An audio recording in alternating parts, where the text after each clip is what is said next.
now this idea is coming and this idea. But again, the practices are what help me and help me come back to like, okay, let's take a breath. Like, what's real in this moment and what can I really focus on? Like, lots of opportunities come up and you can give your energy away in ways that maybe not, they might not be your vision. So I think that that's something that I would definitely tell people, is to really sit with, like, it's exciting in the beginning when people are like, oh, this and this and this, you could do this. And then you're like, where do I start? Like we were talking about earlier, like what do I do with all of this? Yeah. Well, what does it feel like inside of you? Again, coming back to my practice, like, what does your heart say? And that's about like getting quiet enough. And I think that is what we have to do with everything, is being quiet enough inside to know what we really want. And that's where focus and clarity and confidence come from. So feel me when I bring it, sing it loud. I'm from the loop and I'm proud, run a mile for the cause, I'm right. Hi guys, it's your girl Nechama, your favorite Jew from the Lou. Welcome back to my podcast. And today I am so honored to have Allison conversation today. It's all about self-love, and I think a big part of self-love is completely accepting yourself, flaws and all, starting out messy. And I just want to read from here so we can hear a little bit more about all your like titles and who you are, and a little intro on what you do. So Allison is a truth seeker, a yoga teacher, a self-love coach. She does Reiki, sound healing, and I learned a new word, creatrix of restorative experiences. So everything spiritual and healing is what I'm hearing. Yeah, Yes. I love it. Okay. So Allison and I met, what was it, a month ago, I want to say? About About a month yeah. ago, we met at a Babes in Business event. And I told everyone about Le Café, my coffee, but then I also said I have a podcast. And if anyone wants to be a guest, let me know. And you were like, Yes. let's do this. Yes. Okay, so I know that I still get a little nervous before episodes, and I also know that wherever people are right now, whether they're working out, they're driving, or they're just relaxing, or maybe they're at work and they're really stressed and need a distraction from their toxic coworker or boss, I would love if we could take a moment to have you lead us in some grounding Okay. or groundwork. How do you say? What's the proper terminology? I say a grounding session. A grounding Yeah. session? I love Yeah. it. Let's do it. And I'm Okay. gonna add in some fun music that's more meditative and relaxing. So, Okay. So the first thing that I generally ask is if you would like to close your eyes. So closing your eyes or lowering your gaze and just starting to bring your attention inward. And feeling where your body makes contact with the seat or wherever you are in this moment. And feel your feet connecting with the ground and the earth beneath you.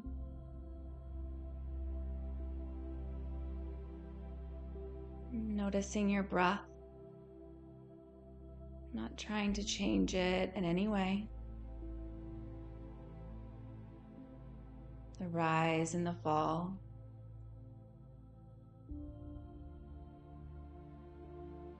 And this is your rhythm, your anchor. And this may be the first time that you've checked in with yourself today. Just noticing how you feel in your physical body.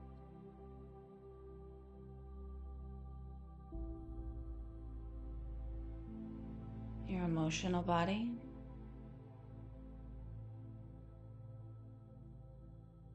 And bringing your awareness to your heart center. Asking yourself, where have you silenced yourself in the name of love?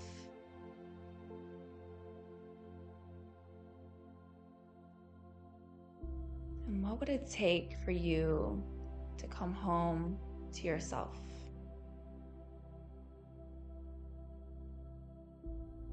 Just really thinking about those questions as we have this conversation today. We're going to take a few breaths together. So inhaling slowly, holding at the top, exhaling, letting it all go. Again, inhaling slowly, exhaling, letting it all go.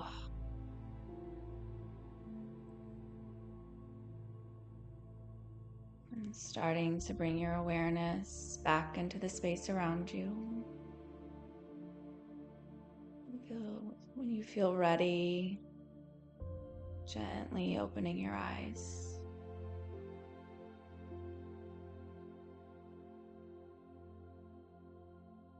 I needed that. I always need that. If you're driving right now, I would encourage you not to do that at the moment. I probably should have led with that. But come back to this. Yes. We'll put it in the show notes, like the time for it. So if anyone ever like wants to just clip and go back to this grounding session, they can go back anytime that's good for you. You're really good at this.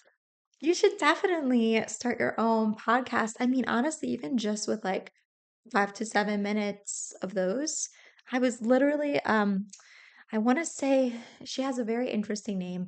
I think it's like Citadel Confessions is the name of her like podcast or Spotify thing.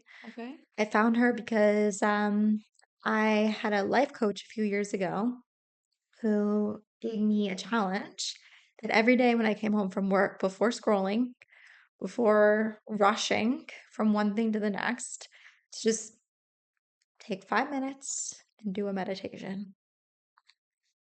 It was pretty life-changing stuff. So that's how I found her because I wanted to find some guided meditation, something to help me and with the music and whatnot. So yeah, it was great. So there you go. That's a good starting point you can do, you know? Yes, it's really one of the my favorite things is grounding and leading meditations. Yeah, Yeah, you're really good at it. thank you. You don't even know. I just got back into them within the past 48 hours because I had like a panic attack Saturday night about just all my dreams and all the things that I want to do, but then the reality of like what it takes to do it. Anyone could talk about a dream, anyone could make a mood board.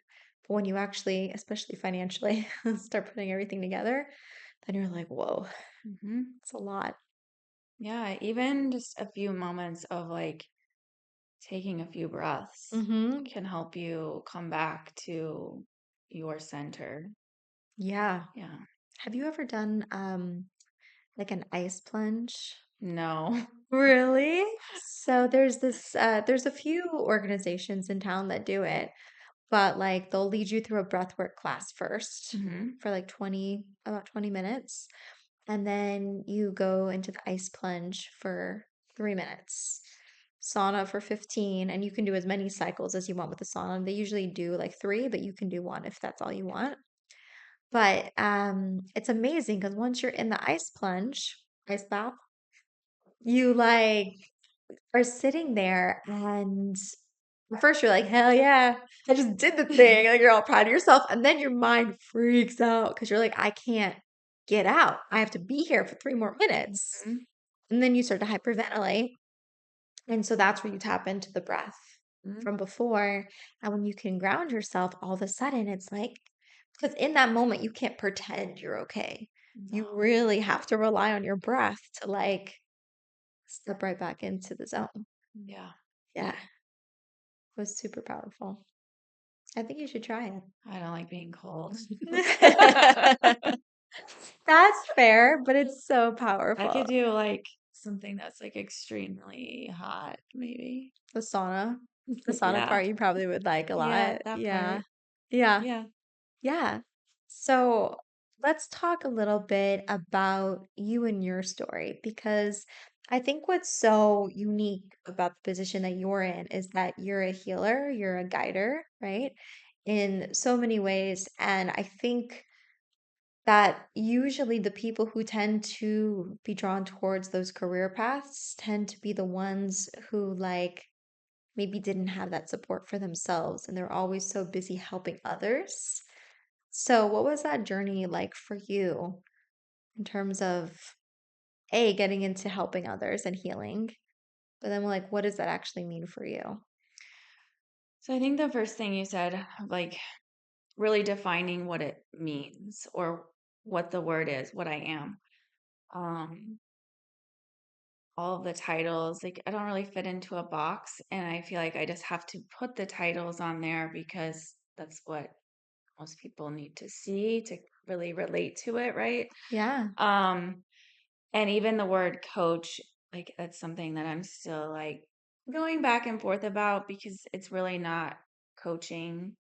Um, I know there's a lot of, I don't know, negative views about what that means. And it's not me telling you what to do. This is giving you a space to explore you. And I'm really guiding you based on what your path is. You are a whole and complete person, and you do have all of the answers inside of you. We just get lost. Mm-hmm. And also, with I think our fast paced world and all of these thoughts that we have, we do not get quiet enough to listen to our intuition. And that's kind of where my journey, um, that's where it started, right? I wasn't listening to my intuition. I had lots of signs, maybe not when I was younger, but at a certain point, it started like I knew I had a feeling in my body and I would go against it because some of us are not taught about what that means to really like trust yourself and knowing like, hey, this is a feeling I'm having and I should believe it, that not everyone is okay for you. Yeah. Um, so today I want to talk about something that I haven't really ever talked about, I guess, publicly, but really not with many people in general. And that's that my entire life has truly been led by relationships. And even from a young age, I was like super interested in boys. I'm like, okay, I have to have this boyfriend. And just really, like from middle school on, there was like not a time that I didn't have a boyfriend. And it went from one boyfriend to the next boyfriend. Um, and it was always people that I think that needing fixing, right? Like I can see the good in this person, but knowing that they're not right for me. Hmm. But it was also seeking love, right? Like I didn't understand that at the time, that I didn't truly love myself and I wasn't putting myself first. Um, so that's kind of how it started. And then I got married when I was 20. I've been married 3 times. And I knew pretty soon after I got married that I shouldn't have gotten married. But it was kind of more of like, you don't know what you're doing, Allison. And I also have a rebel side of me. And I was like, oh, I'm going to do what I want, even though I hadn't known this person for, in my opinion, long enough. And also, 20-year-olds shouldn't get married, but that's just Yeah. my opinion. Like It's you, very young. it is very young. So the circle that you were in when you got married, was that, because I know depending on like cultures and families and where you grow up, that could either be considered young or it's normal. So was it normal in your circle or was it kind of like young still? I think that it was young, probably. I'm from a really small town. Okay, so yeah, So people, a lot of people don't leave, and some people, they get married and they have children right away. right. So it wasn't abnormal in that sense, but also for me, I think people were like, why is she doing this? Like, this isn't really what she wants. She doesn't know this person. Um, and that was really like the first time of like, oh, I probably kind of knew that, but I wasn't listening to myself. Yeah. I was being more of a rebel and at that point. Yeah. And then really having to deal with that. Because I'm like, I made this choice and now what? And it became a very bad situation over time. There was abuse, and at a certain point, I became very depressed. I didn't tell anybody about what was happening in my life. I felt like I got myself into this situation, and I didn't know what to do with it. And then it was probably about 4 years in, I went to a dog show and saw this dog, and I was like, oh my gosh, what is this? Like, I need to have this dog. I want to show dogs because when I was younger, I showed horses. And I was like, I feel alive again. Like, this is exciting. And I came home and I was like, I'm buying this dog. Like, I don't care what happens. I bought the dog.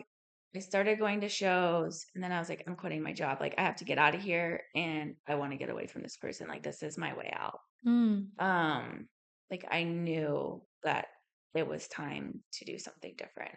And of course, the situation it was increasingly difficult for a while. And then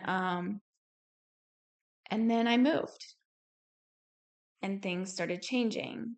But then again, I went back on the same path of, okay, I spent some time alone, but now I have to have a relationship, right? Like, I think this is something not only of not loving myself, but I think the idea that as girls, we, not everyone's told, but we're watching people, right?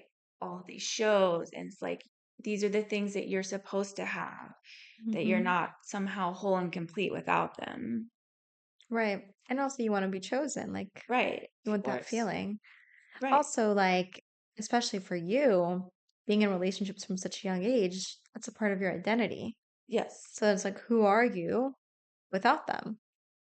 Exactly. Because if you were, I mean, since middle school is so young, like you Yes. never really got to, that's like your middle school years is like the beginning of like personal development. And if you Mm-hmm. never got that time alone, Mm-hmm. that's a lot. Mm-hmm. Yeah. It definitely was. Yeah. And I was just like super like focused on that. And it's kind of funny because recently I was talking about this with someone, a close friend, and she was like, imagine if you would have put all of that energy into yourself, like where you would be at it in this moment. Mm, yeah, And I'm like, yeah, but also I wouldn't be doing this. And there are people that need to hear this message. for sure. I think that, even I'll just interject for a moment and say that, like, the thing is, I was also just thinking about how, like, it really wasn't until recently that women had the freedom to be able to really even discover who they are without yeah. the confines of marriage. Like, it was less than 100 years, like, that women couldn't have their own bank accounts, credit cards, businesses. Women couldn't even buy their own birth control without their husbands. So if a woman was single, she certainly couldn't buy birth control. Now, could women figure things out? They always have. But I'm just saying, like, it was like never, we didn't have the autonomy and authority to be able to develop ourselves, you know? So it's a relatively new thing that we're all kind of navigating and figuring out. Yes, and I think that's the part that's a little probably confusing for me and maybe people that know me, is Mm-hmm. that I'm also very like, this is my way, and I'm very opinionated and I have a lot to say. And I'm also, that's where that whole truth seeker comes in, of like, that's me saying why, and not from a place of being annoying, but I like to understand things on a deeper level, right?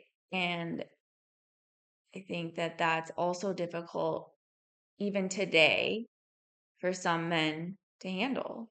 And that was another issue that I faced in relationship with people, is that piece of me.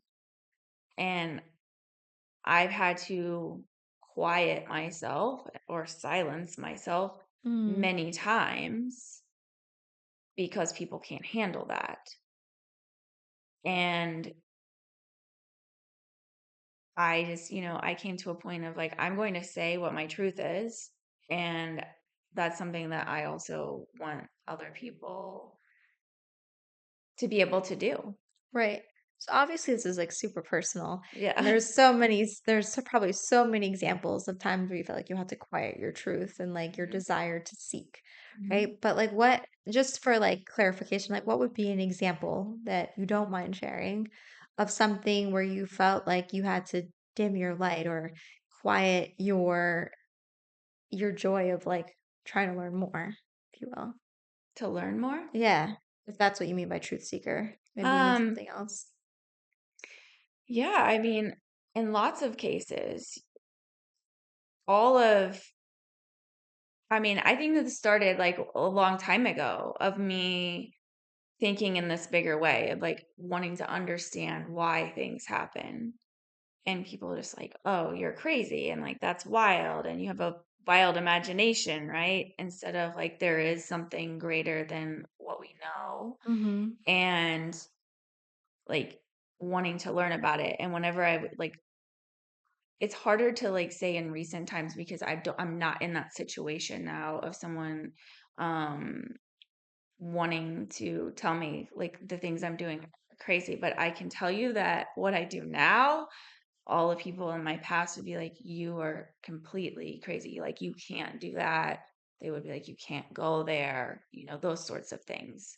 Um, Is it more of like the spiritual type things like Reiki and things like that? Because I oh, know that's like a totally different kind of. yeah. I mean, this would have been like, for instance, jobs, just regular jobs. I was told, like, oh, you can't do that, or you shouldn't do that, or you won't go here or there, those sorts of things. Like the dog shows, it was like you can't go to the dog show by yourself, or Oh, interesting. yeah, all of those sorts of things. Yeah. At that time, I had applied to be a flight attendant. I lived in a small town at the time, and I would have had to like commute to like Kansas City, and the interview was in Philadelphia. And I was like, oh, I'm going. Like, I don't really care. Like, Yeah. and it was a big ordeal, not just for him, even his family. They thought that I was, acting out in some way That's by crazy. wanting to do something different, right? Not being this traditional woman. And I'm not saying that that's wrong, Right. but It's also what's your desire, yeah, right? what makes me happy? And Yeah. that's, I think, again, part of my story is always putting someone before myself of like, okay, well, if this makes them unhappy, then I'm not going to do this. I think that's also part of like getting into relationships sometimes too young. At 20, you don't know yourself. Right. I mean, you think you know yourself because there's that confidence that comes with being 20 Yes. sometimes. Yes. But I think it's just like life, there's so much in life that can change someone, like loss of a parent, loss of a job, maybe just doing everything that you were quote unquote supposed to do Hmm. and feeling like, well, this doesn't set my soul on fire. Hmm. I don't feel inspired, you know? Yeah.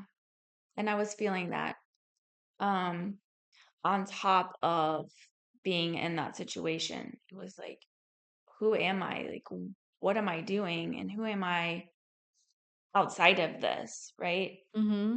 And I'm like, I can't live my life this way. It needs to be way more exciting than this. Yeah. Um, That's probably that Sagittarius in you. yeah. Like, I worked at a bank at the time, Yeah. and I'm like, if I have to look out this window one more day, like, it's kind of like on the edge of town. It was like in the country, Mm-hmm. and I know everyone, and all of that was great. But I've always known that there's something much greater for me to be doing. That's cool. Yeah. Um, Not everyone feels that. So, like, those who do, it could feel lonely until you figure out what it is. yes, and I did feel lonely. I felt like I had to dim that part of myself for a long time. Mm-hmm. I think even recently, I just remembered at a retreat about like remembering what I was like as a Girl Scout and like being sort of like in charge and a leader and like creating these events. And I'm like, that's what I'm doing now. Like, I forgot her.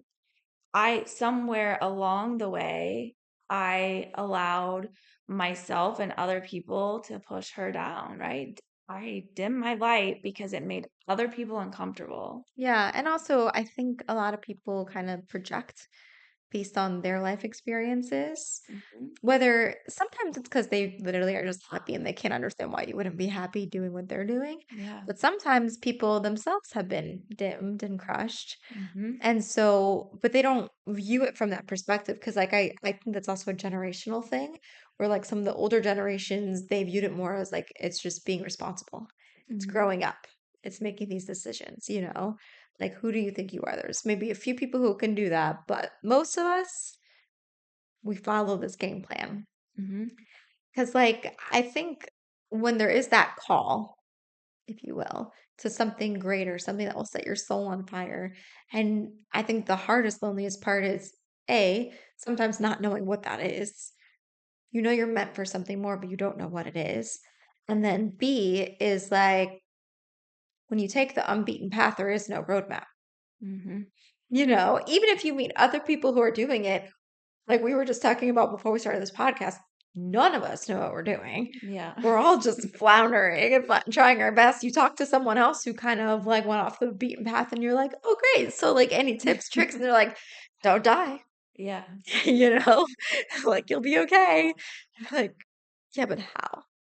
Yeah. So, it's interesting. I was thinking about this because, like, you were talking about the fact that you had a boyfriend since middle school. And I was thinking about how different our upbringings were because I went to an all-girls school, grew up super religious, and we weren't allowed to talk to boys, Mm. even though I was super boy crazy. And I think not being around them made me put them on a pedestal that much Hmm. more, to the point where when I finally was in college for the first time being in class with boys, I didn't know how to talk to them, even like a human being, even just how we're chitter-chattering right now. Hmm. Couldn't do that. It took me years to like almost unlearn that segregated behavior, if you will. Yeah. So, That's really interesting. yeah. And for many years, I always thought that that was like a disadvantage, you know, like because I didn't grow up with boys, it was more awkward and all these things. And I was like, if only I wouldn't have, maybe I could have saved myself so much time and been better at relationships and all those things. But then I realized, like, talking to you, though, one advantage that came from that is all those years I got to really just focus on me and what do I like and how do I want to develop without having any boys Hmm. distracting me. And let's be honest, any boy under high school age is not really, you know, I, like good use of your time. oh, There's I don't just know what the age is, but But those could be boys much higher, I especially. think. I mean, listen, I think on both ends for women and men, the age of like full emotional maturity, I heard recently, way older than I thought it was. Women, apparently, we come to full emotional maturity. And when they said recently, like the brain is not fully developed until like you're 26. I think they upped it to 26 now. Mhm. And, but for women, we're not completely emotionally mature until 32, 33. And men, it's like 42, 43. Yeah. Yeah. So just imagine that. I mean, I've experienced all of my relationships before that age. But then again, like majority of people, you're not going to wait until you're 42 because A, life is lonely if you don't have someone to share it with. And then B, especially if you want to be a mom and a wife, Right. both from like the perspective of like, a woman's body, but also men's sperm, like you want to get married younger Mm-hmm. to be able to have a family. Yes. But I think coming back to what you said, you focused on you, Yeah. right? And I think that that's very important because I didn't focus on me. Um, and being in that environment, I have no idea what that would have been like for me. But because you had that time to truly focus on what you want, even when we don't know what we want at that time, but there wasn't the distraction of them even being in your space. And yes, Right. like you might think that that was a disadvantage, but I think that all of these things are natural, like having conversation, like I don't think that that causes the kind of, I don't know, like thing that maybe you're thinking, right? Um, and I think that like saying that there's this time limit, right? Of like when do we meet this person? Mm-hmm. I think that when you are in your purpose, right?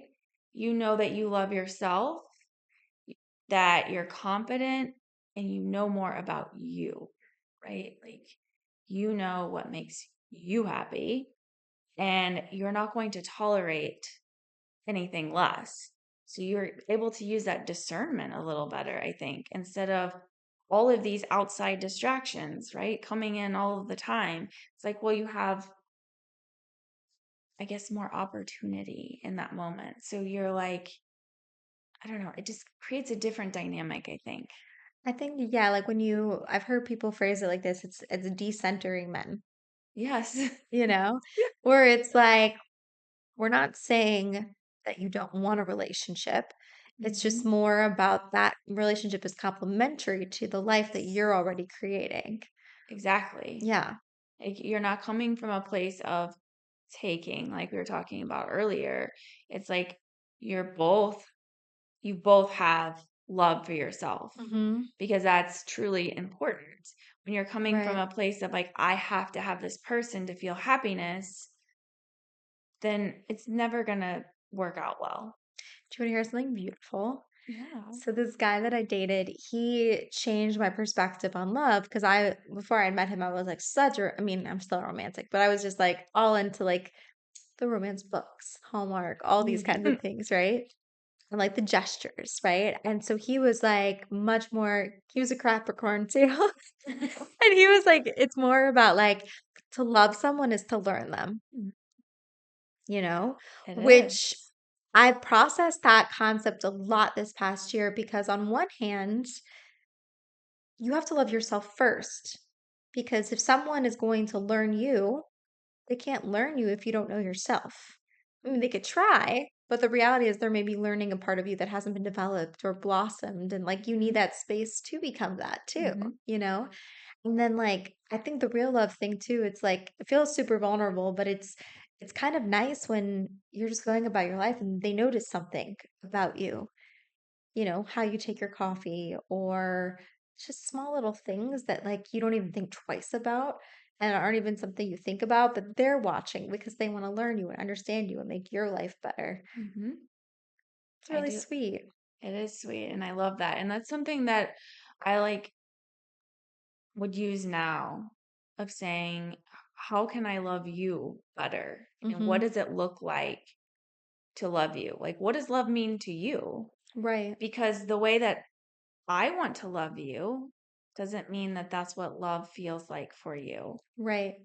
And I think that that's a newer concept. With the love languages. Yes, with the love Yeah. languages, because I could be doing all of this great, what I think is great, and you're like, why won't this person ever, whatever it is, pay Mm-hmm. attention to maybe your love language is acts of service, right? And they never pick up things to help you do things, but they're, buying you gifts. Right. And now you're just like, now what am I going to do with all this crap? Yeah.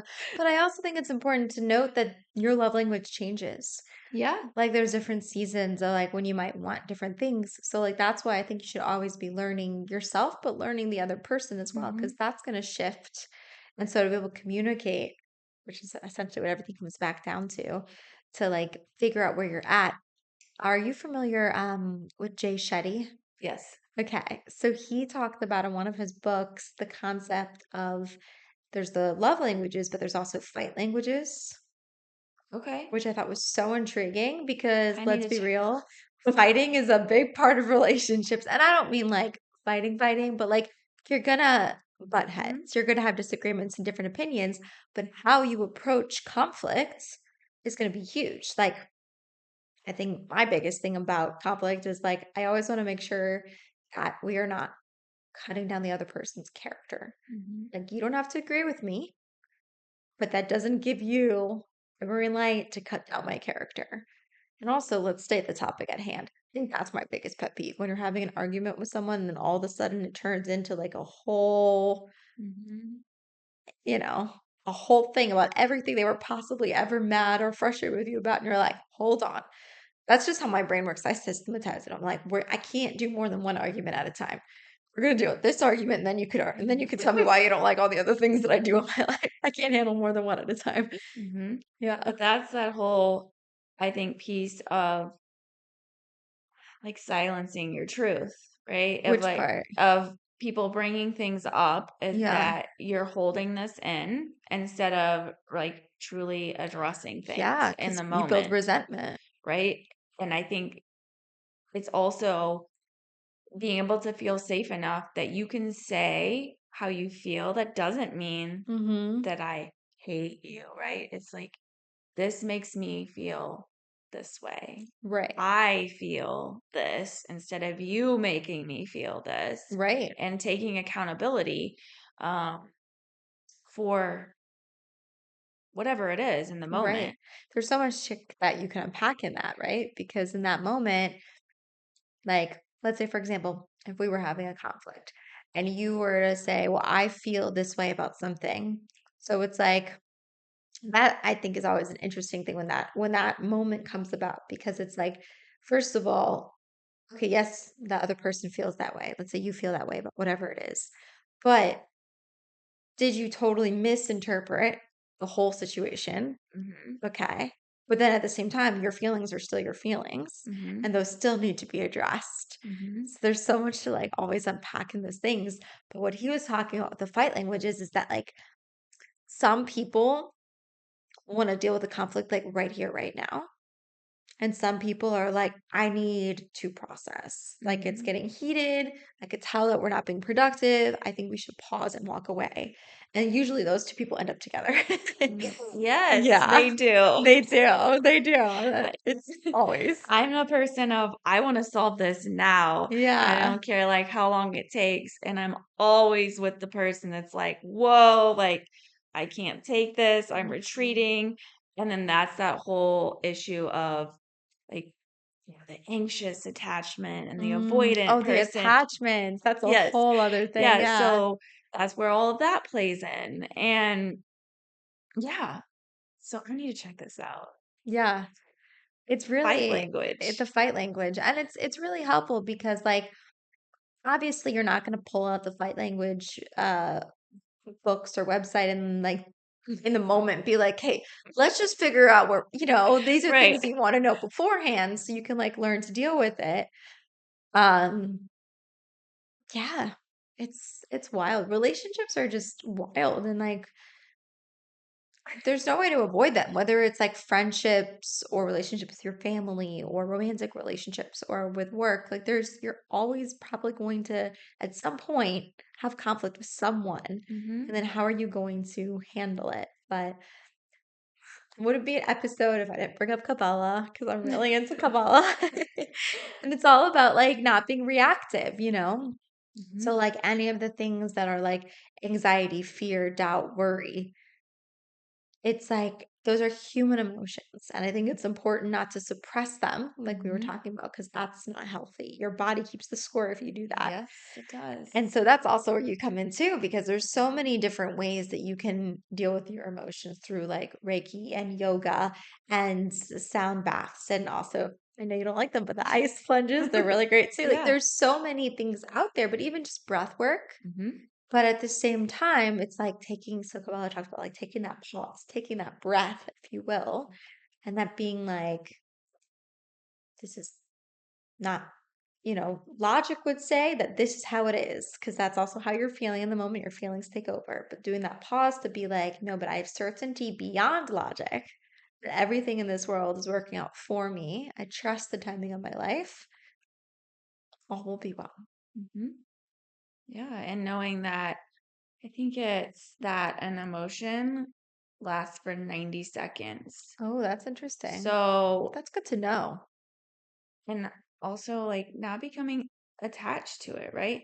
Like you can name it, but you don't have to invite it in and decide that Yeah. you are this, right? Like I'm not depressed. I am feeling depressed. Right. Very different. Or this is depression, right? Like it's I think when you're like are labeling things and that's like your whole brain starts like, oh, I'm attaching to this and this is my identity Mm. and causing some of, those issues. So yeah, I agree with you on this. Yeah. And it's a practice, I feel like sometimes I'll be listening to like podcasts. The teacher that I like to listen to who gave the first master class that I listened to is like David Guillaume. And like he has a podcast now. He does like these master classes and like I'll listen to him and in the moment I'm all zen, I'm all calm, I'm all like, yeah, we're chill, everything's great. And then, life be lifing. Something happens. It could be something as small as a red light when you're trying to get to work, or it could be something much bigger. But regardless, like life will come at you. And in that moment, you have to be like, what do I want to do? Are you familiar with Bill Burr? No. He's a comedian. He's a little crass. But there was an interview he was in, and he had one line that I was like, you know what? Hell yeah. He was just sitting there and he was like, everything is going to be okay. And even if it's not going to be okay, isn't it better to say that it's going to be okay? And then when you need to deal with it, you deal with it? Yeah. Like, yeah. Something I would love to jump into that we talked about a little earlier was like the concept of like jumping in when you're not ready and just like when it's messy. So, like, what does that mean to you? That concept. Like, are we talking about the idea of like doing something new and not knowing like where we're going? That? Yeah. Ah. So I think again that's a practice, right? Like all of life is a practice, and that's why all of like these different modalities are important because it gives you an opportunity, one, to practice in that space. But then you're taking the skills outside, right? Like even in yoga, it's like a practice of letting go. And like, how can I let go outside of that? So, as far as jumping in with something new, it's the same thing of like, okay, I don't know where this is going. I don't know what's going to happen, but I have to trust it, right? Because you have a call, let's say. Yeah, like every day I learn something new about myself. And I'm like, okay, now this idea is coming and this idea.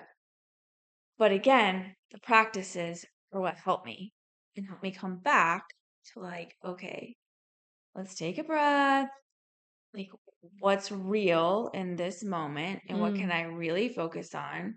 Like, lots of opportunities come up and you can give your energy away in ways that maybe not, they might not be your vision. So I think that that's something that I would definitely tell people is to really sit with like, it's exciting in the beginning when people are like, oh, this and this and this. You could do this. And then you're like, where do I start? Like we were talking about earlier. Like, what do I do with all of this? Yeah. Well, what does it feel like inside of you? Again, coming back to my practice, like, what is it? What does your heart say? And that's about like getting quiet enough. And I think that is what we have to do with everything is being quiet enough inside to know what we really want. And that's where focus and clarity and confidence come from. Life is fast, but every now and then you deserve a pause, a moment that's just for you. At Le Café, we believe that each cup of coffee should taste like a little bit of luxury. Handcrafted and locally roasted here in St. Louis, each of our single origin beans are carefully selected to give you the most unique and smoothest experience. Whether you like a light, medium, or dark roast, we got you. For those busy mornings, or for my coffee lovers who prefer efficiency, we also have K-Cups. So go ahead and pour yourself a cup that tastes like self-care. Visit www.lecafe.us to bring the cafe experience home. Le Café, you deserve it. Yeah. Yeah. Going into like, I don't know. My personality has always been to dive in first and figure it out later. Mhm. Just because I think I can really relate to the beginning of the conversation when you kind of when you were saying how you kind of went through a little bit of how did you phrase it? Like a wild streak? Like, Yeah, I've been through lots of those. where you just are like, well, if someone tells you who Rebel. to do, rebel, right? Yeah. Like someone tells you to not do something, you're like, well, now I have to, even Yes. if I didn't, if there was like 90% of me thought no and 10% was like, well, maybe, but because you said I can't, now it's happening. That's how I ended up climbing Kilimanjaro. Wow. Yeah, because this outfit should tell you everything you need to know about my personality, because this is my personality. But like Kilimanjaro was like, I don't know. I traveled solo I'm 29. When I was 26, I traveled solo for the first time. And it was terrifying. They also told me not to do that. Um, people told me about the movie Taken, Yeah. Yeah. but I'm okay. Yeah, you're here. And I just was like, that trip changed me because I realized, back to our earlier conversation, how much people project onto you based on their own limiting fears and experiences, and other people telling them no, right? Mhm. Even themselves sometimes just telling themselves no and talking themselves out of it. And then once you start to do more things that people don't normally do or they tell you not to do, and you're fine. Mhm. Then you start to be like, well, is this all an illusion? Mhm. Do you know what I mean? I You're do like, know what you mean. which is still scary, don't get me wrong, because sometimes when anything is possible, that's even scarier because you're like, whoa, Mhm. possibilities. But then I really got into traveling. I thought it'd be something beautiful to do all the time. Traveling abroad wasn't something I could afford to do all the time as much as I like. But I think every 3 years is about my game plan. So then I was game planning to go to Kilimanjaro because I saw someone else do it on Instagram and I'm like, hell yeah, looks like fun. And I did it and it's crazy, but like, you know, you could do anything you put your You mind can. to.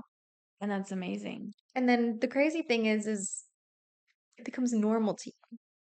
Mhm. Because I had interviewed on my podcast, like two of my guests had been mountain climbers. And I remember like before I had even gone on my trip, and I was like, incredible, right? Like, what an incredible thing for a human being to do, climb a mountain. And now that I've done it, I don't think about it. I wake up and I go to the gym and I do the things that I need to do in my day. I Mhm. go to work, I go to the grocery store, I go to sleep, I hang out with my friends. Like, I'm not thinking about this cool thing that I did, which is also really interesting about life, how you can do anything, but then it becomes normal. Yes, and something that you just mentioned, right? People projecting onto you Mm-hmm. of like how often is that holding us back? Like, All the time. right? Like, subconsciously, we're not thinking about it. And we've made ourselves believe that we're not capable of these things. Mm-hmm. And even this is like huge about, like, I say, like, what you're feeding yourself, not just in the way of what you're eating or Mm-hmm. drinking, but what are you reading? What social media are you taking in? What are you watching? Who are the people that you're around the most? And like thinking about that can really like change where you're going in your life and how you are loving yourself. Because if we're always taking in these messages of negativity and we believe that we can't do things, you're going to be stuck. Yeah. I mean, I also thought I was stuck at points. And like, I can't imagine even like seeing myself now. Mm-hmm. Like in the beginning when we did the meditation, I remember when I started going to therapy and he tried to do this like guided meditation, like a really simple thing of like close your eyes and imagine like your happy place. And I was like, oh, this is a bunch of shit. Like, I don't want to Yeah. do this. Like, I used to do that too, by the way. That's so I'm funny. like, I can't do this. I don't want Yeah. to do this. This is ridiculous. You literally, you're fighting it. Like you're stressed out more so that you're doing a meditation Hmm. than if you wouldn't have done anything at all. I mean, I even said that to him. I was like, I can't do this. I was like, this is a bunch of crap. He Yeah. was like, just try it. And then now I'm like, oh, I can't imagine being any other way And than now this. you're guiding other Yeah. people. Isn't that wild? Yeah. It's So crazy. you can do anything. You just have to put your mind to it. And I think changing the channel Mm-hmm. of what you're taking in, truly. Because that also made a difference for me of like noticing the people that I'm around and like, are these people that have lots of limiting beliefs, right? Yeah. And realizing that a lot of people are dimming my light. Yeah. And like, even today, I was like, telling you, like, oh, I'm nervous about doing this because I've been told to be quiet so much. And like, you shouldn't tell people that and you shouldn't say that. And of course, there's like more I would like to say in a bigger way at some point. Um, and it doesn't matter how if this is my story and there are people out there that need to hear this. I think when we think of people that suffer any sort of abuse, that it's these type of people, this, socioeconomic status. And it's like, no, there are people from all walks of life. Anyone. It could happen to anyone. Right. It's not just a woman. It could be a man. Yeah, It, absolutely. it's anyone. And people also try to define it as just physical. There's so many ways that Oh, people can yeah. be abused. Sometimes emotional abuse can be worse. Yes. Yeah. And so like that message in itself is a whole area that is important to me. And that was again, it's about I think trusting your intuition is so huge for me because our body is always talking to us. It's always giving us signs. Yeah. And that's why I'm like really wanting to offer you these places of quiet and really diving deep into yourself in these restorative experiences, right? And it's difficult for people because things do come up, right? Of like, oh, whenever I'm not really busy, I don't have to deal with this emotion or Mm. whatever. But it's an act of loving yourself, really, to like take care of those areas. Because I found like the more and more that I take care of them, the clearer that I become and the less that I know that like if I feel something from someone energetically, it's like I don't have to deal with this. There's no point of me tolerating anymore because I don't have to. But before I thought I had to, that I had to silence myself. So, Yeah. yeah. Have you ever been in the situation talking about like who you're around is so important, right? Mm-hmm. How do you deal with sometimes people aren't bad. They just kind of are the products of their environments, if that Mm-hmm. makes sense. Of course. Especially if maybe they're more negative, Mm-hmm. right? Or they would call it realistic. Um, but so you would choose to distance yourself from them and then they'll approach you and they'll be like, did I do something wrong?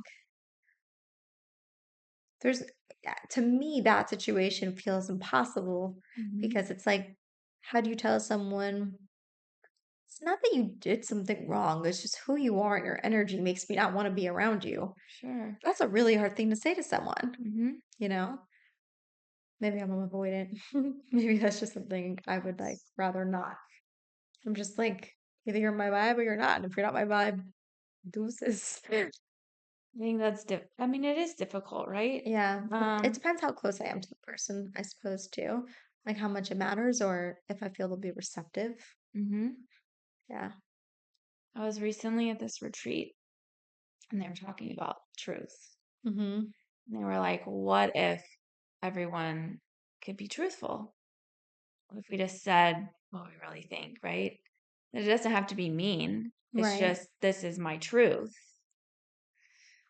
But think about how difficult that is of like you wanting to say that to someone else. But we don't even tell ourselves the truth. So I think that that's just like a very difficult situation to be in of like we've been told that we have to be nice, right?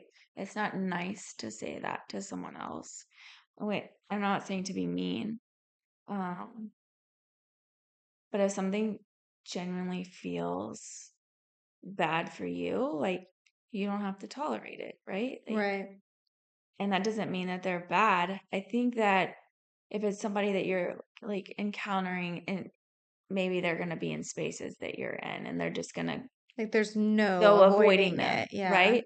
I think I think that something that's happened to me is like over time I'm changing in like the way that I Mm. respond and even just not responding to some of it and just like literally letting them sit with whatever they say, which I know that that's difficult for people too, to just Let people be. let people be or like be in Yeah. silence after someone says something. Like you don't have to say anything to them. Yeah. Even that's a message. Yeah. Yeah. It is wild. Mm-hmm. Well, humans are wild. Yeah. People will be people, right? I mean, it's just crazy how like we have different seasons, but I forgot where I heard this concept, but it was talking about, oh, I actually think it was David Guillaume on Kabbalah. I think he was talking about that actually in one of the classes where he was saying about how like who you're around really matters, Mm-hmm. especially energetically. Like they say, like, show me your five closest friends and I'll show you your future, Yeah. right? So it's like, but a lot of us feel guilt and shame. And for example, if someone's been in our life for a long time, let's say you have a friend who you've been friends with for like 10 plus years, but it's just gotten to the point where it's like you're on a growth trajectory, you're a positive person, and they just like to kind of fester and be in the past, and they're not aligned with you anymore. But you're like, oh, but they were here for me when I went through this, they did this, and there's almost this guilt and shame that you have to stay in that relationship with that person because of all the history Mm-hmm. that you've had with them. And he's like, you don't owe anyone anything. And I remember when he said that, I was like, well, I'm darned. You know, like it's such an obvious thing, I guess I should think. But like as a woman, I think especially, we feel very like connected to people and we feel that guilt and shame of, oh, but if you've been part of my life and you've helped me through some of these really big things in my life that I was really down on, you were there for me, you know? Mm-hmm. Sometimes some of the most negative friends are the best ones when life is shitty. Do you know Yeah. what I mean? Yeah. Do you know what I mean? It's like when they're, how do I phrase this? When they're above you, if that makes sense, when they're in that role of being like a guide or protector, someone who you can rely on, That's where they thrive. Mm-hmm. The problem is when you start doing really well in life and you're positive and you're happy and you're thriving, they can't handle that. Mm-hmm. It's a really weird. Yeah. And I think that's something too, that I've been like studying and reading a lot about is like the unconditional love and Mm, how that's like such a rare thing. I mean, to love someone no matter what, right? That you can set your ego aside. And how wonderful would that be? We all have an ego. right? But it's a practice of like, Yeah. if you are truly, you truly care about this person, you want the best for them, no matter what that looks like, if it includes you or not. And that's Real hard. love. Yeah. Yeah, Because he was talking about that in terms of like with divorce, let's say, or breakups. A lot of times you'll see people who, when they're in the relationships, or especially in the beginning, they loved each other. They were so romantic. It was all the best parts, the mm-hmm, honeymoon phase, if you right. will. And then they break up, and sometimes it's just toxic. Like they just really want to rip each other apart, make each other's lives miserable. That's not real love. Were you ever really in love? Mm-hmm, Because it's like if you really love the person, then when you break up with them, you're like, yeah, you're hurting and you're in pain, but you're like, it's unfortunate that we're no longer on the same path, mm-hmm, but I still want well for you. I still want joy for you. That's a very high level to be on, mm-hmm, you know? But it's like interesting with the unconditional love too, because I think with parents, that's usually how they say with like mm-hmm, unconditional love, is usually you see that with a parent and a child. And so I feel like both my parents love me. My dad loves me unconditionally. My mother, I don't think does. In terms of the fact she's more of a tough love kind of mom. And my mm-hmm, dad's like, anything I do, just unconditional love. And it's funny because growing up, I've always preferred my mom's style of love more because to unconditionally love someone, I personally have always thought, is that really loving the person? mm-hmm, Are we really this word, this is something I've talked about with people recently, the word deserve, mm-hmm, right? Some people it triggers them like it comes from almost like an entitled perspective, like, oh, I deserve this, I deserve that. But in the spiritual community, you hear a lot of times women especially will be like, no, you deserve love, you're worthy, like all these words. So depending on who you are, it's either a very positive word or it's a very like triggering word. mm-hmm, And so I think sometimes for me, my perspective is like, I don't think you are always deserving of love. Because if you're acting like an asshole, you don't get love.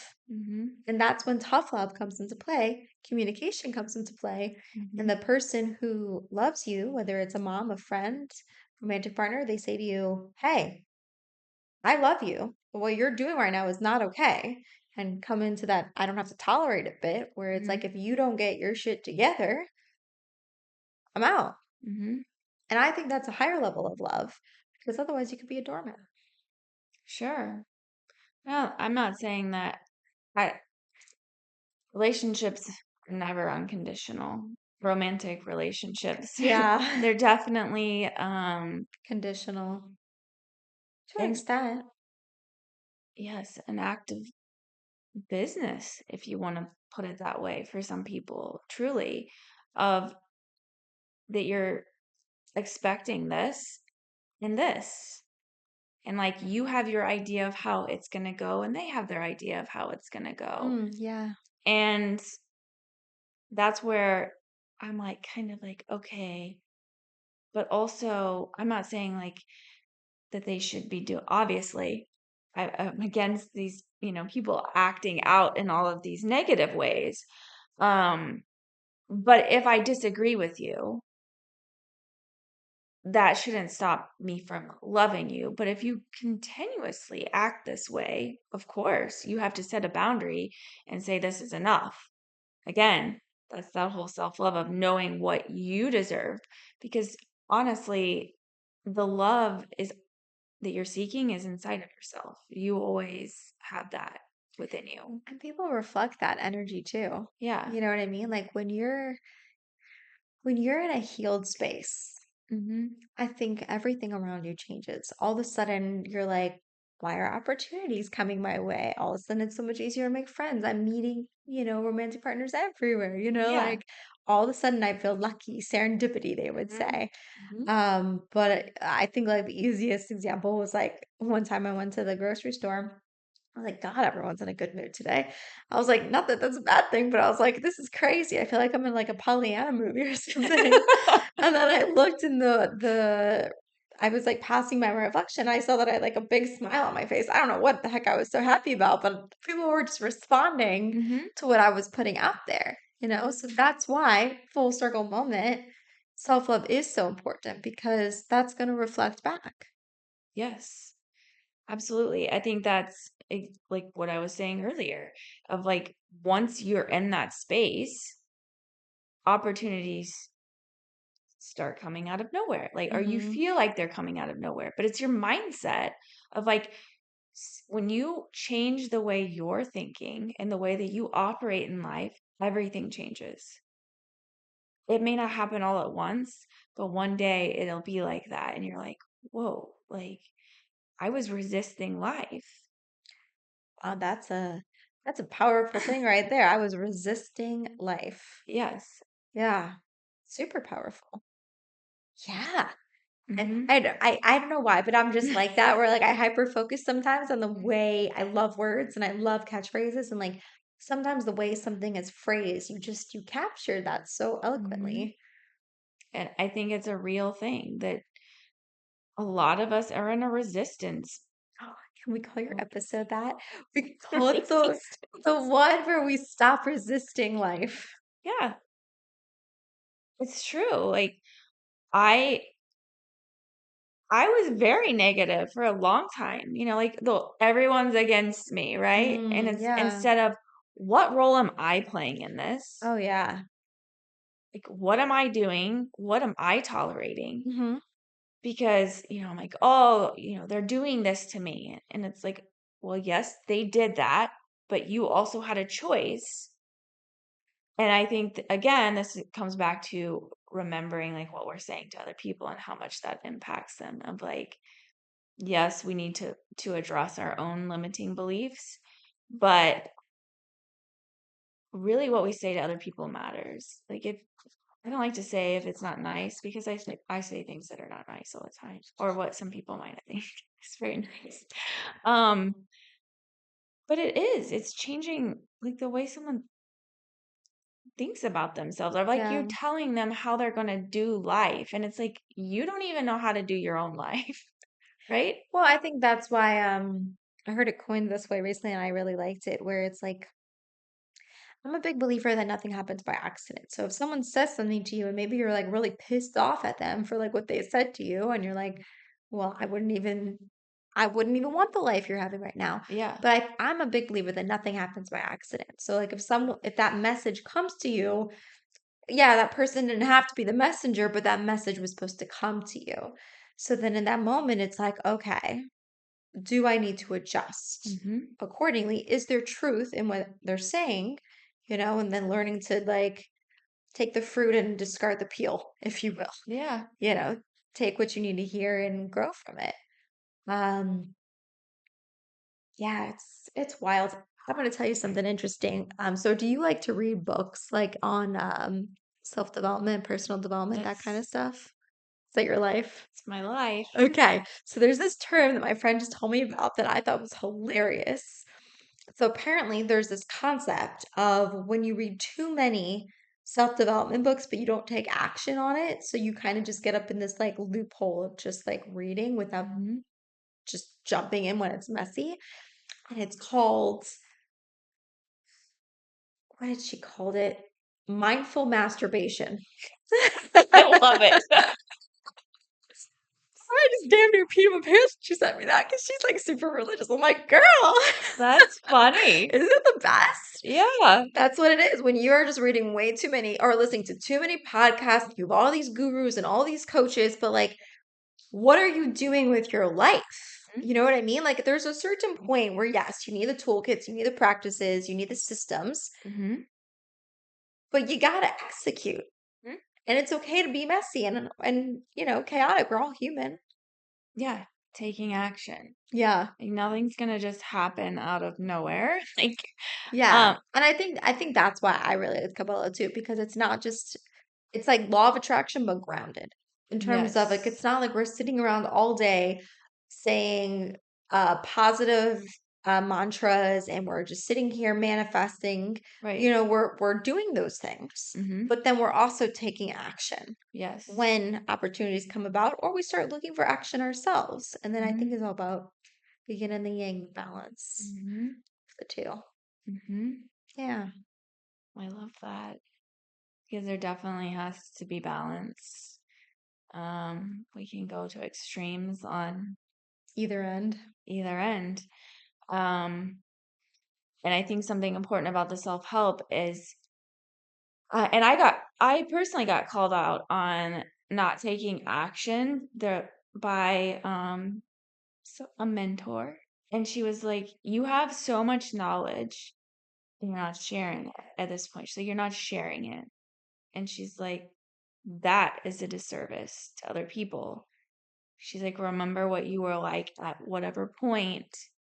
She's like, "You're ready." So, and I was like, "Oh, damn." A good way to add guilt and throw some salt into the wound. Yeah. Zig Ziglar has this quote that I live by, which is if you have an idea for a business or a product that's not currently in existence, and if it's even, let's say, for example, like me wanting to have a coffee shop, there are coffee shops. There's so many coffee shops. But my flavor of like what I envision isn't currently in existence because it's not mine, right? Mm-hmm. If you have the idea, then it is your moral obligation to make it a reality. And I love that term, like moral obligation. I'm like, yep, Mm-hmm. that's what it is. And I mean, yes, like even what I'm doing, right? People are doing this. And a lot of people get caught up in, you know, well, they're offering this or this, and, how am I going to do this? Well, because you are you, Yeah, your energy. It's right? special. Yeah. And your experience, like how you got there is not the same as the other person. Like me got doing a guided meditation and the next person, they're going to be completely different. And that doesn't mean they're right or they're wrong. There's no judgment. It's Hmm. just that this is what you need to be doing. There's billions of us. We all need these things. So yeah, we do need to share them. Like that's part of our purpose. I Right? agree. Yeah. Yeah, and I also remember I was doing graphic design. I was working corporate for 8 years and I was good at it, but I didn't set my soul on fire. Mm-hmm. And I would listen to these types of podcasts all the time, right? Like, and I think it was Lewis Howes and School of Greatness, where he mentioned that if you really want to do a career that's going to really fill your cup, you want to find something where you're in acts of service. Mm-hmm. And I think that was something that I really just sat with for a long time. And it's funny because how all this came to be about was my life coach at the time and my friend who had a coffee shop. They had a podcast together. And I used to listen to it all the time. I loved it. It was the first time I had ever known someone in person first who had a podcast. I thought it was so cool. Mm-hmm. And which is funny now, again, it's another thing where it's like I have a podcast, but I'm like chill about it. Whereas before I remember being like, whoa, a podcast. But really anyone could buy a mic and record themselves. Mm-hmm. But they did something unique because they were local here in St. Louis, and they had a thing where it's like it was an open Q&A session. So like, because like-minded people listen to podcasts, Right. so it was a way to build community in person. And so this was their second live event, and I made so many great connections from that event where they opened the floor to questions. And normally I'm the type to ask questions, but I didn't want to take it away from someone else because this is again dimming the light, but there we go. Because I was like, he's my coach. I could talk to him whenever. I'm friends with the owner. I could, of the coffee shop. I could talk to him whenever. So I let other people go. And then finally they had one last question and nobody was raising their hand. So I'm like, I have this theory since I was like a little kid that if you have a question, someone else has that question and they may not be brave enough to ask it. So you should. So my question was, what do you do when you're good at what you do, but it doesn't set your soul on fire and you don't know what sets your soul on fire? Mm. And I didn't listen to that episode for 2 weeks because I was so afraid to hear my voice recorded. My voice is like shaking if you listen to it. It's funny. But like that was the moment that like changed my life because even though that was so scary for me to like get up in public, ask that super vulnerable question in front of everyone and it be recorded, Yeah. I walked away afterwards and I just had this high. I call it the magic of the mic. That's what it was. And I was like, I think I want to start a podcast. And I didn't even know what I wanted to do, but just holding that mic, I was like, what a high. What a rush. I'm like, I want to do that again. I want to talk to people. Mhm. And then it's ironic because I had a dream of having a coffee shop, but it just kind of went into functional freeze where I was just thinking about everything that would need to be done to do it. And I was like, I can't do this. And it just was a very extensive Pinterest board for years. Mhm. And then from that 2 years later, there was a lot of things that happened, some of it not in my control. But that very same Babes in Business that we met at, Steph was saying how like when you start to have that desire and that question and that spark and start to be like, maybe I should be doing something else. God, universe, source, whatever speaks to you, oftentimes will give you little opportunities to take. Mhm. And if you don't, will quite literally kick you out. So you'll like not get the promotion, you'll lose your job, all these things to quite literally force you to reassess your life. Mhm. Yes. And I think this is also goes well with the idea of you keep the lesson, keep presenting itself until Mm. you're ready, right? Mm-hmm. So like going back to everything I was talking about of like you're meeting the same lesson. Mm-hmm. It may be a different face, a different location, but until you are ready to hear it, it's going to keep coming back up, Absolutely. right? Yeah. So I try to look at all of those experiences as that they were each a teacher, each a mirror, and until I was ready to fully meet myself, it was it would be very difficult for me to expect to meet men that have met themselves that deeply as well, right? Like they're Mm. not going to be able to hold that sort of space for me that I was craving, I think from a early age of like meeting people on a deep level, but now knowing that I can also get that from myself, but it doesn't have to be in a romantic way. Like you saying like we meet so many people and so many new opportunities come and like meeting people at Babes in Business, like meeting people at retreats. I've met so many wonderful people that not like I think I had the idea that a partner had to do all of these things. And it's like Yeah. there's so much that I'm getting from other people that are filling up parts of me that I'm like, oh, I didn't know that it could be this way, right? Mm-hmm. But until you are in those rooms with people and meet people that I like to say feel like your tribe, Yeah. you just don't really know that exists. Mm-hmm. And it is scary to like put yourself out there. Like you said, it's like even to ask a question, that's scary. Yeah. But we have to start somewhere. And then it starts to catapult, Mm-hmm. you know, real fast. Yeah. It becomes a Yeah. little dust storm. You're like, whoa, Yeah. didn't mean to open up that can of worms. My bad. Yeah. That Wow. definitely can happen. It's so fun though. Like I think even just things that like as an adult, I feel like when you're a kid, you're so much more structured and limited to express yourself when you don't fit the mold of the proper path. Because even Mm-hmm. school, let's say it's really meant for like one type of student, one type of learning. Like, but even in corporate, I used to get in trouble all the time for taking too many coffee breaks and for chit-chatting with too many people. And now that's literally all I do. Uh-huh.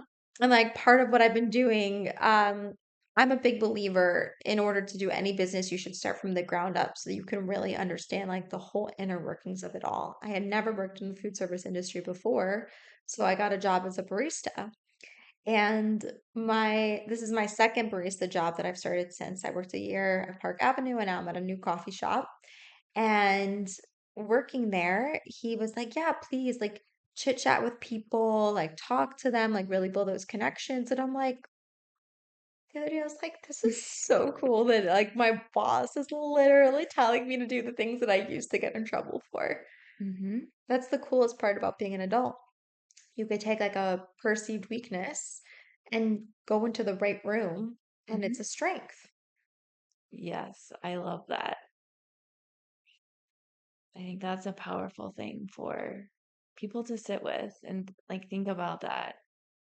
Because how many times have we been told that something's wrong Yeah, with the way that we're being, and you're just probably not with the right people, and those are not your people, and that's fine. yeah, yeah. I've kind of learned with people too, where I'm like, even let's say friendships, like I don't really hold on to people. It's more of like, while they're in my life, I love and appreciate them, but then if it goes, it goes. I don't try to hold on to it, you know? Mm-hmm. If it feels effortless, then sure. Mm-hmm. But sometimes friendships, relationships, it's for a season. Mm-hmm. So just kind of go with the flow and be chill with it. Mm-hmm. And we can learn Yeah. something from it. hmm There's always a lesson in everything. That's actually like such perfect timing because full circle, this whole podcast is based on this Hebrew quote, which is Eze Chacham Halomim Mikam Adam, which means one who is wise is one who learns from everyone. And we have learned so much from you. So if you can leave us with one last life lesson or favorite quote. My favorite quote is "Be here now," Ram Dass. Ah, I've been hearing a lot about Ram Dass recently. I went to the Ram Dass Legacy Retreat last month, and Oh, it was amazing. where was it? Boone, North Carolina. That's so cool. Yeah. I love Mhm. it. Say it one more time. Be here now. Be here now. It's easier said than done. Hmm. hmm I think it like relates to like so much of what I do. Is Yeah, being here in this moment. It's the only moment we are guaranteed. and truly have. Hmm. Yeah, Yeah. yeah. That's something I'm gonna need to take with me and pocket after we leave this conversation because, like, I feel like being an entrepreneur, my brain is always thinking about everything that I need to do, the next thing I need to do today, and where I need to be next. And I think that's part of the reason why I love doing these podcast episodes is because it gives me just that moment, if you will, to Hmm. really just be here and have these really beautiful conversations with guests. And I'm so grateful that you took the time out of your schedule to not only come here, but share so much with us. Thank you. Is there anything that we haven't shared yet that you were hoping to share before we close out? I think that's it. Okay. Yeah. So, what can my audience do to support you? You can follow me on my Instagram. It's I am Allison Chrisman. Mhm. And my website is www. It's a lot of W's. Al- AllisonChrisman.com. Okay, absolutely. And we'll put that in the bio as well so people can Okay. easily find it. Sure. Yeah, Thank you. this has been so great. You Yes. guys should definitely go give her a follow on Instagram and check out her website. And I enjoyed this conversation so much. So thank you very much. Thank you for having me. Of course. All right, guys, you know the drill. If you are not already watching this episode, you can go to Spotify or YouTube where the video is. And please share this episode with a friend who you think would benefit from it. I hope you guys have a great week. Let's get it. Let's go.